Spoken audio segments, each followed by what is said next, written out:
He wanted to die at home. He made that very clear from the outset. But that was Jim all over.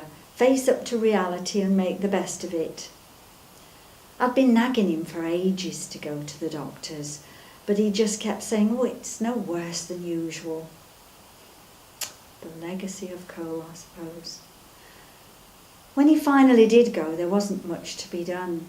Inoperable. And he said he wasn't going to be messed about with, and he certainly wasn't going to be losing his precious hair. I'm glad he got the death he wanted. But it nearly killed me.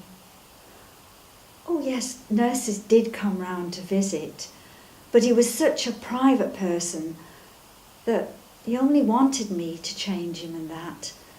And towards the end, I got so tired.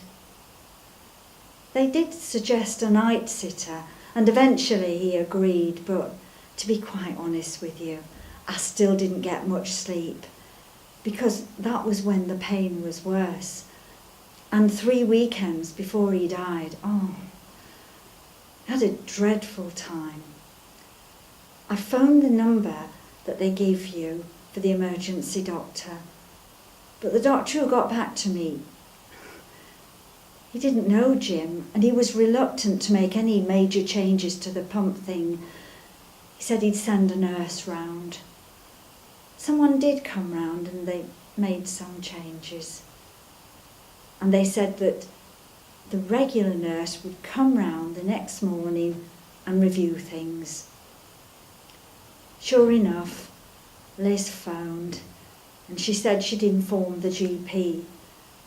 But we didn't hear anything all that day. As he was a bit better, I didn't fret too much. She called again the next day to bring some supplies, and I still wasn't clear about the plan. But I didn't really want to say anything because she was in such a rush. It was okay still, so I let it be. But when I went up to the surgery on the Thursday evening to get my repeat prescription, I saw Dr. Dawes behind the counter. He said, "Hello, Jean, you look so tired. How are things?"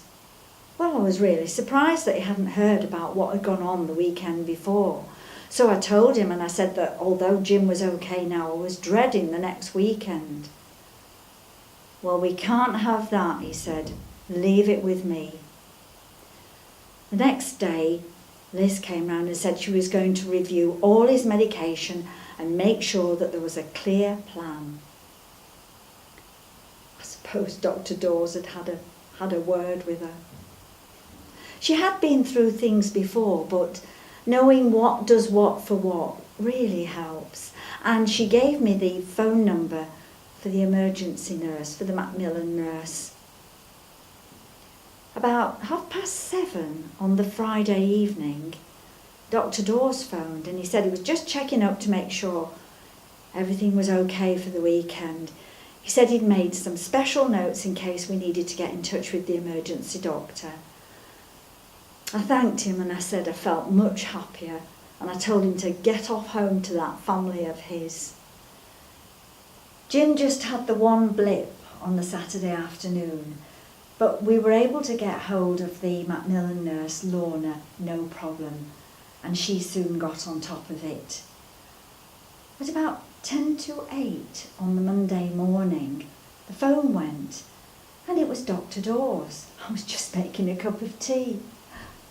He said he was just checking up to see how things had gone that weekend. I was really touched.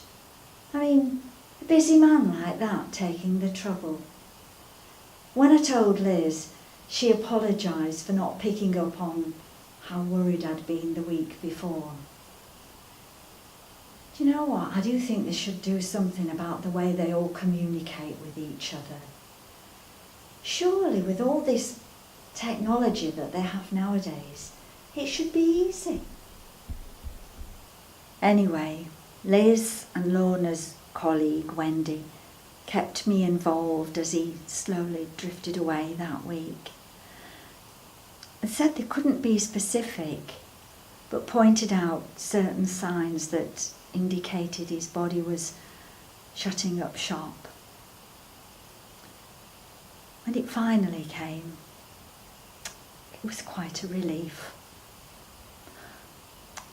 I felt so proud that I'd been able to keep him at home, but it had been such a responsibility.